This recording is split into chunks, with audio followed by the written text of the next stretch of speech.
Oh la la. Oh. People like games. What's up, everybody, and welcome back to the show. This is People Like Games.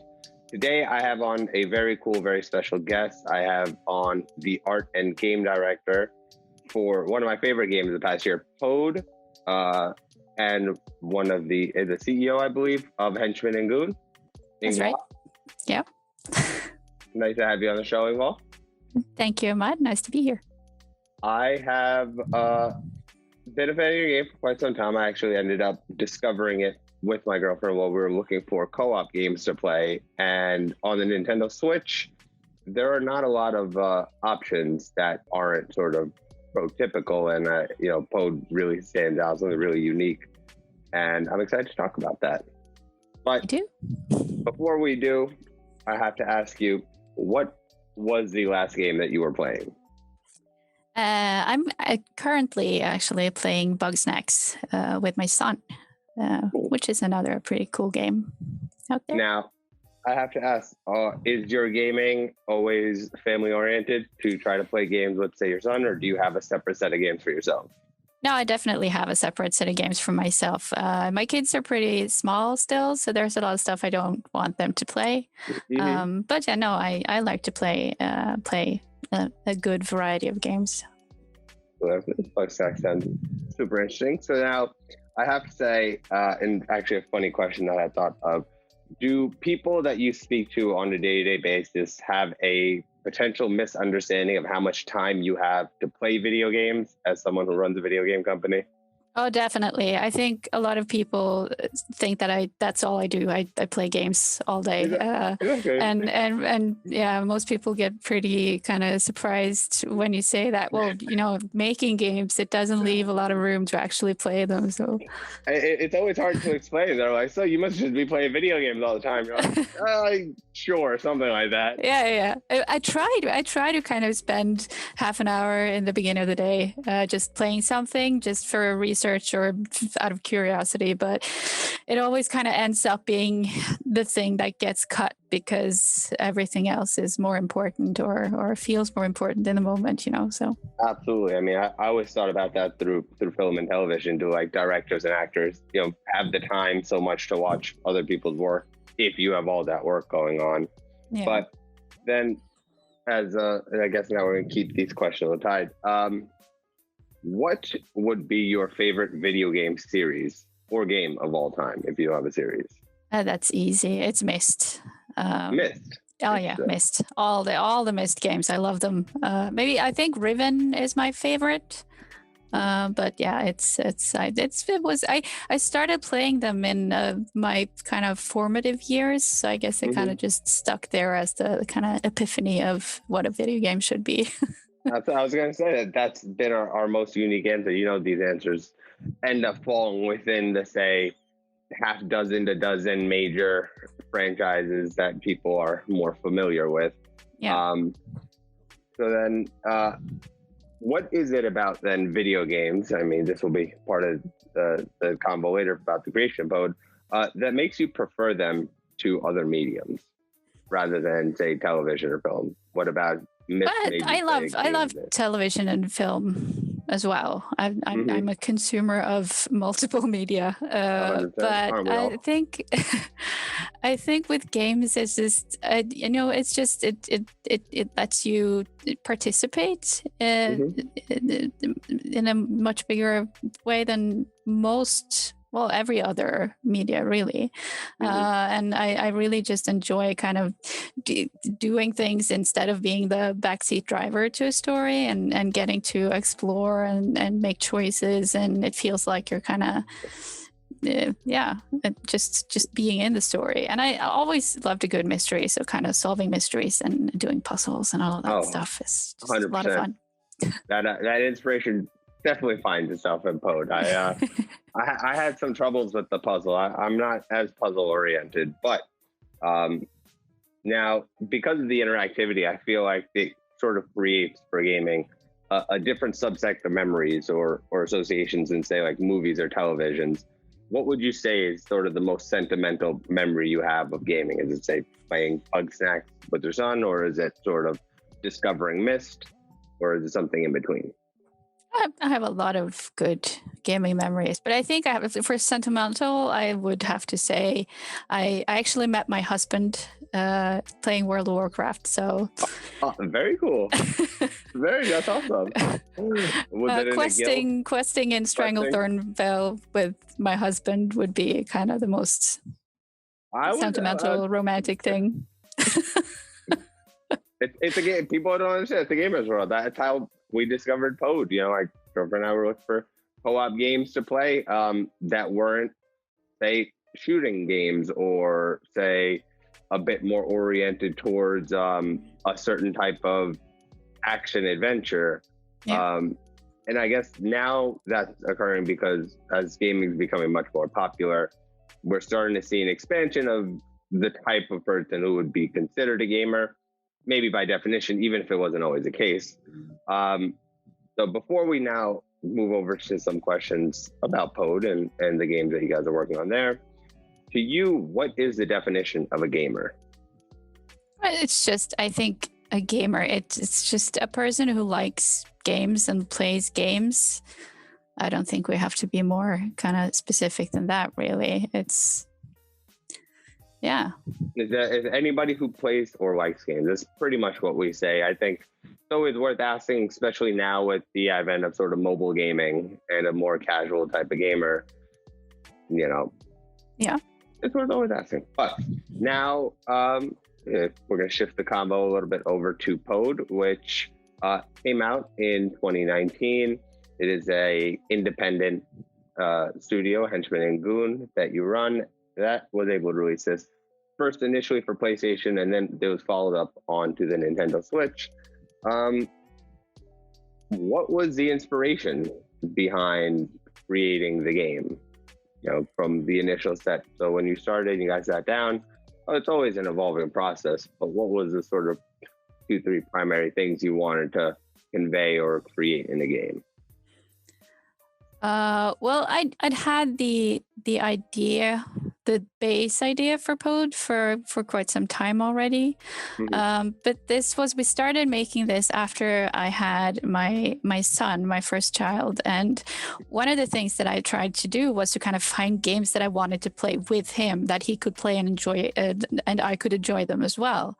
And that was really difficult. It was either just like super difficult for him to play and he'd lose interest, or for me it would be kind of a drag and I just had to sit through a boring game because it was easy enough for him to get, you know. 100%. So that was a big part of it, that we wanted to make something that was something that people could play together regardless of their age or knowledge of games and any of that, where you had kind of that the cooperation bit that was important for us, but with the possibility of asymmetric play to make it easier for players who kind of just wanted to tag along or be part of it, you know. So that was the biggest reason why Pode ended up the way it is today. Interesting. Yeah. And so then now in the creation of the game, if people aren't familiar, you start as a lost son who ends up meeting with a rock. And it's a journey of sort of their evolving friendship and how they have to sort of work together using some of the different mechanics. When you were constructing the game and you're putting together this sort of asymmetric co-op, which that was one of the words I noticed in the GDC talk, and I thought that was super interesting. I haven't really heard that before. And that was mechanics in particular. So when you construct the puzzle, you had 2 players and 2 characters with 2 different sets of powers that interact with the puzzle separately. Now, how do you go about constructing a puzzle that requires both or just a singular player? Because it's asymmetric, so you had to create sort of like a palindrome version of gaming mechanics. Well, the asymmetric bit, we kind of solved that. We solved that by allowing the players to switch which character they controlled. So there's always for most of the puzzle, there's kind of one of them will be the main character or have kind of the main actions required, right, in the puzzle. And by allowing the players to switch characters, you could always make sure that the less experienced player can do the easy parts of the puzzle, so that kind of solved that. And at the same time, you can always just stay with the characters that the one character throughout the game, and then the asymmetry kind of goes away, and you have an equal amount of tasks for each player, and the difficulty will be the same for each player. So that kind of solved that. And other than that, it was just kind of, it was testing and tweaking and testing and tweaking and testing and tweaking, and lots of iterations for each puzzle. But we did have kind of an overall idea of, for each area of the game, which abilities we wanted the players to get to know and to use, and how the world kind of interacted with the abilities. So we kind of just had to find that balance of how to make sure that it wasn't just like one character doing everything in one area and the other doing everything in another area, and just kind of having that balance of approximately equal amount of actions for each character. Were you building the levels one level at a time then, to be able to be like, okay, now we have an equal amount of, so now we got this one done, slot it, now we're going to go to this one, all right, slot it. Is it like piecemeal? It's a little bit back and forward. We kind of, because we're a very small team, so we have to kind of do one thing at a time. We can't put people like all over the game. But it was more like planning out, but having a plan for the whole game, and then going in and doing more depth work on each area and seeing how that affects the overall plan, and then tweaking that, and then going back to, so a lot of back and forward, and constantly kind of making and remaking and tweaking everything to get that cohesive feel to it. Absolutely. And then, so I also in the GDC talk. So for anyone who hasn't seen it, I'll give a wonderful 2019 GDC talk, which worth listening to if you want to hear a lot more about the game and Dutch and Norway history. Excuse me. So in terms of the actual aesthetic inspiration of the game, you mentioned that it was very much inspired by the painting and the fauna of Norway. Now you have this design inspiration that you want to go in with it aesthetically. Did you have to overlay that on top of sort of a simplified, penciled out version of these maps? Or are you like, okay, because we have this sort of look and feel aesthetic, we have to think our levels around it? Which was visualization versus optimization? Which one? It's a little bit of both, I think. We actually didn't start out with the visual direction that we ended up going with, but it kind of came out of having these two characters. So the first thing that kind of the characters, they've been the same since the first idea. They've been the focus of everything from the start. And then when we kind of landed on wanting to have this natural environment for these characters to grow and to change as you progress through the game, the transition to flowers and having flowers grow and crystals grow was kind of that kind of just happened by itself. And then that kind of, or my love for the National Romantic era of Norwegian art kind of came in and just like, well, this is what we need to do. So that kind of was, it was a very, it just felt like a very natural kind of evolution happening at the same time as we were figuring out what the gameplay was going to be. So they were, again, it was a bit of both, where we knew what we had to mechanically do with each level, and then we had to kind of consider how that would be affected by the visuals, and also having, like, for example, having the a locked camera view was a thing that had to happen to get the kind of flat compositions of the rose painted flowers things Absolutely. to kind of work. So it's been back and forward there as well, but we've constantly been working to make those feel like they're entwined with each other and to work together. Absolutely, and it's a unique product from the idea of even the game mechanics, as you're talking about in the construction. I remember, again, always going to go back to the talk just to give you shorthand, so we all got to re-ask questions you've answered. You talked about creating a game that didn't have any destructive elements in it and only had sort of constructive and these sort of positive elements in it. That is not sort of fundamentally what you sort of, with the gaming. It has a bit more of a destructive personality in terms of the content produced. Do you think a game like that, able to be funded and created and appreciated, was more a product of Norway? Because I know that Norway and the Scandinavian countries have strong game development backgrounds and cultures as well. Do you think something like a constructive game with teamwork and asymmetric co-op, do you think there's anything uniquely Norwegian in its influence there? Or do you think if you had been developing this game in America, do you think you would have been able to do something similar? Or is the market fundamentally different? I don't know. I think we're very lucky in Norway because we have a very strong government funding organization. Mm-hmm. And I think that a lot of very artsy or experimental games, getting that first round of funding from the government will make it easier to get more funding from other places.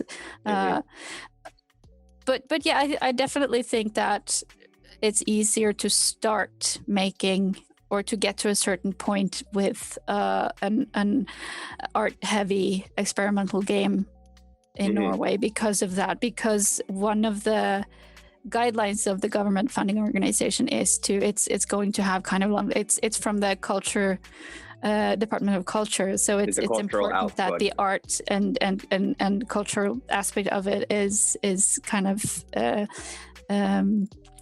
it's important. So it's got to be part of it because they look at it as a cultural artifact as well. Exactly. It's not necessarily, it's part of it, but it's not just a product. So they'll fund things that doesn't necessarily look like they're going to make a lot of money just because there's value in the cultural and artistic aspect of it. By itself, but we did get funding from the U.S. from an American venture funding company. So that was kind of halfway in. So they funded the last bit of production. Absolutely. Yeah. So when you set out to build it, do you have a console in mind where you guys like, okay, we could do this on PC? Like, is there a preference for a developer to sit there and be like, okay, we're gonna do this on PlayStation versus, I saw it came on the Switch. That was secondarily happened. So firstly, do you pick beforehand where you're trying to build the game? Well, we initially started developing for PlayStation, actually. So, and that was just out of ease. We already kind of had a relationship there. So that was, and for us being such a small developer, doing multiple shipment would have been too much. So we didn't have the team size to make a cross-platform launch at the same time.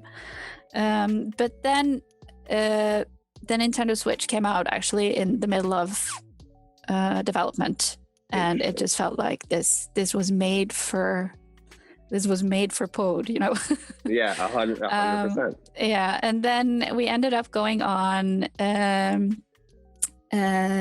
Day of the Devs with Pode, and we were actually approached by Nintendo there, and they were kind of feeling the same thing, that this was perfect for their platform. So we actually ended up switching platforms in the middle of development, which it wasn't the easiest thing to do because of all the growing and things happening in Pode.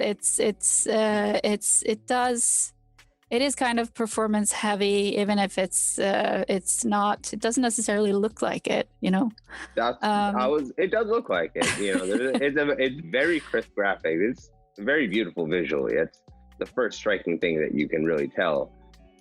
Then, yeah, no. So yeah, we ended up having to do a lot of work, just adapting everything to the Nintendo, because it is kind of a little bit weaker hardware, but yes, we made it work. We did we had to make some compromises, but it ended up so there's working. A lost PS4 Pode version in the vault somewhere. Yeah. There definitely is an older version. So yeah.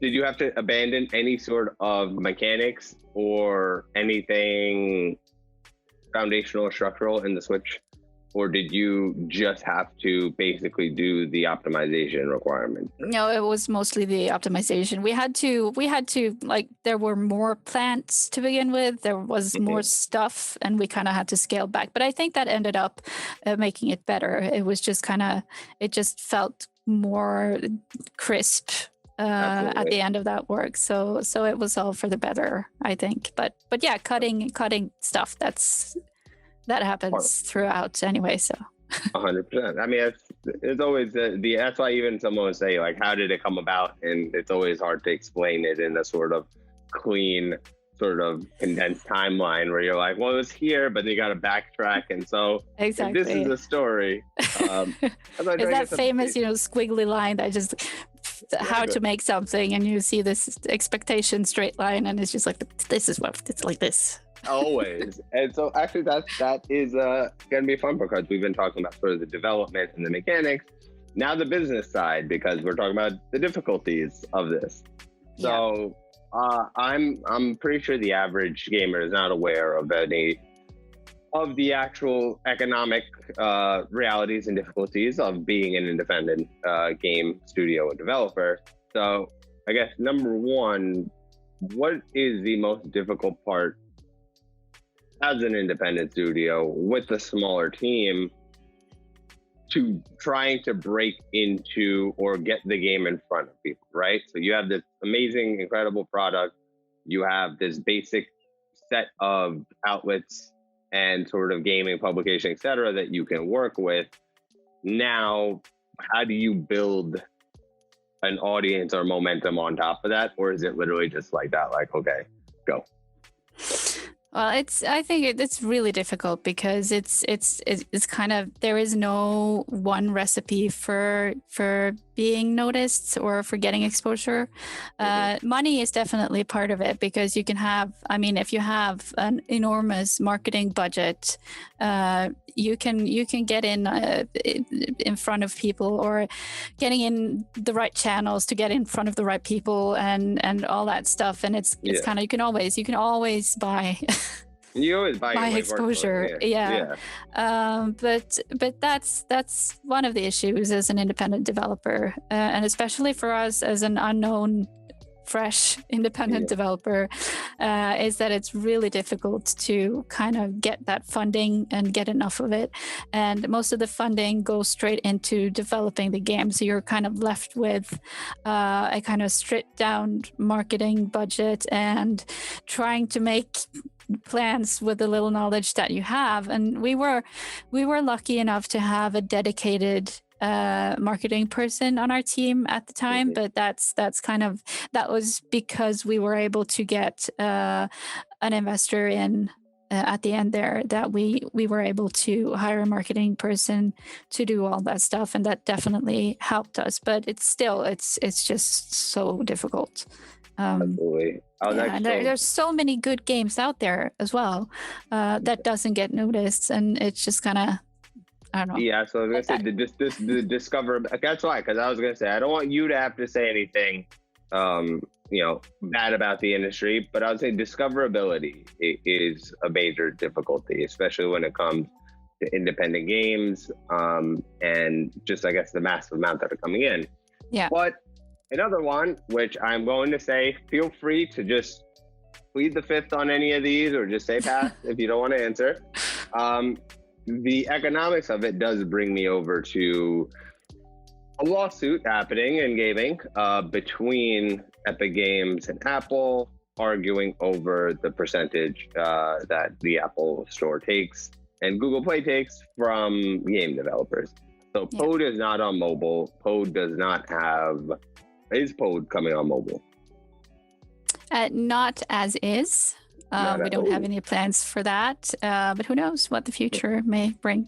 Very true. So now they're saying, okay, now if you bring it in, you don't have this sort of management costs. The lawsuit is saying basically there's a bit of a monopoly. Without using such strong wording, do you believe that the percentage that these stores take, initially say Epic and Google, for 30% on the game, and is that normalized and acceptable within the games industry, or does the industry as a whole find that equally egregious?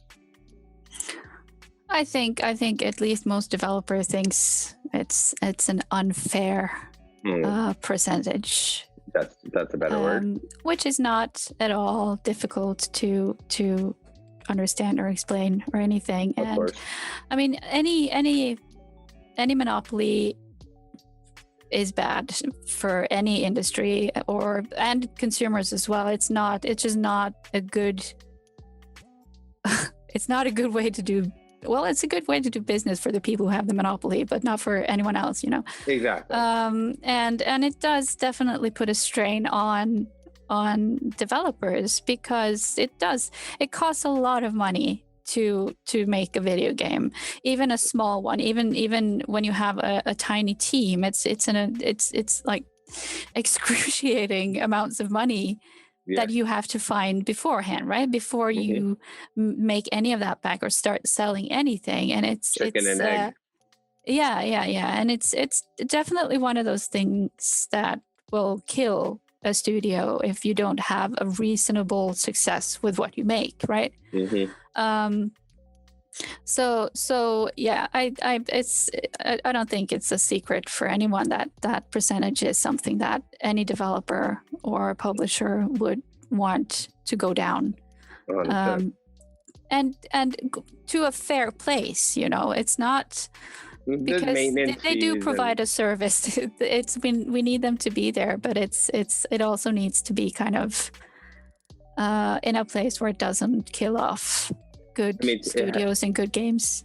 Exactly. It's mutually beneficial, and I think especially in a digital media era where there might be a little bit of excess, I think if there's multimedia showcasing going on, I guess games don't need to get a preferential treatment, but I do think they are taxed at a rate that is probably a bit extra. But do you think that there would be a trickle-down effect of a decision like this, that, if Apple, if the court rules in whatever case that 30% is too high, do we see, Microsoft and Nintendo and Sony change their percentages?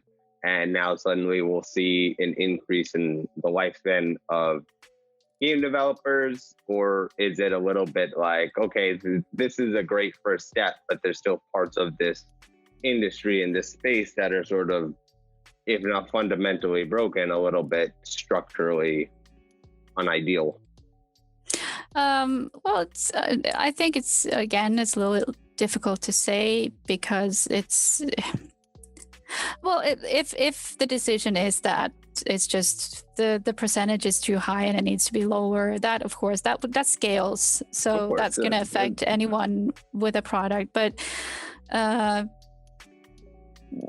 whatever, I mean, I think these things will always affect those with most money. Yeah, 100%. The most, I think. and I think it's going to be if that is what the decision comes down to, then I think it's going to be interesting to see what the response is going to be with the platforms, because I don't think it's going to be just, oh, okay, we're taking too much, let's just lower the percentage, and then it's not exactly. There's going to be kind of other responses to that, I think, and I don't want to. I'm not gonna make up my mind about that just yet, because I have no idea what that's going to be. But the question is, would it create like a stronger base for independent, studios and developers? And like you're saying, having that much money required beforehand as an investment before you can even get the product, having the ability to do more or to get grants from arts and culture oriented places a bit better, because at least you get the initial block moving before you end up having to take on the next round of funding. But I imagine always having to worry about the funding as the leader of the company sometimes cuts into being able to do the actual work that you need to be doing for the company sometimes. So then at the same time, it's good to have restrictions. Like I said earlier, that some of the kind of harder choices we've had to make for any reason often kind of has it's often a good thing for the game. Because it forces you to kind of cut back on unnecessary things and make the good stuff stronger, so it's kind of it's of course I would always love to have like all the money in the world and never have to think about it, but I do think that art grows when it has restrictions. I think it gets better with restrictions rather than just kind of growing wild, Yeah, I understand. I think adding a +1 to everything might take away from the core elements of what something has to offer. Exactly. And then then as you guys get this, game out and you start building it, do you have a timeline on, say, how long I don't want to say support a game, or is it like, okay, we spent this much time here, now say 2 years into release, if you've hit a certain benchmark, do you start shifting over to figuring out how to start developing the next game? Like, when does the next game come into sort of the thought process even? Or is it like, we're still here, why are you asking us to do it again but better already? I think it's that one the answer. I saw that laugh. You're like, really funny. Well, for us, I think we're constantly thinking about the next thing. We're a bunch of very creative people, and our brains are constantly running wild. So there's kind of, the ideas are always there. We started thinking about the next game, or kind of try to figure out what it was going to be, which of those ideas we were going to develop before we launched Pode, to have kind of something to go into and start planning. But yeah, things take time, because we don't want to kind of leave Pode behind and just start doing something else. We try to keep the community going and keep adding platforms and just see what we can do to kind of still keep it alive, Absolutely. But yeah, as the new console generation launches inspired any extra ideas over there, or is the basis of the art sort of console independent? Because I feel like once these sort of SDKs come in and you guys have the option to play around with them, I don't feel like it changes anything. If you're already like, we were already thinking this version, it could let us do some things quicker, but does it fundamentally give us different abilities to build? Yeah, no, I don't think we're gonna make any substantial changes to Pode as a game. If anything, it would be to make something new. But we're not necessarily done with the universe. I mean, I was going to say, a graphic novel, like what does Pode mean or stand for? It's just the Norwegian word for grafting. You can graft plants onto each other, so you can get a tree that has like different fruits and stuff Oh, interesting. So that's so it's kind of it's from, you have the kind of big plant in the middle of the mountain that they're grafting stuff onto. So it's just the one that keeps up. Yeah, so I was trying to figure out one point, trying to get up, and then we looked it up, and then if you look at the actual map on it, the map is.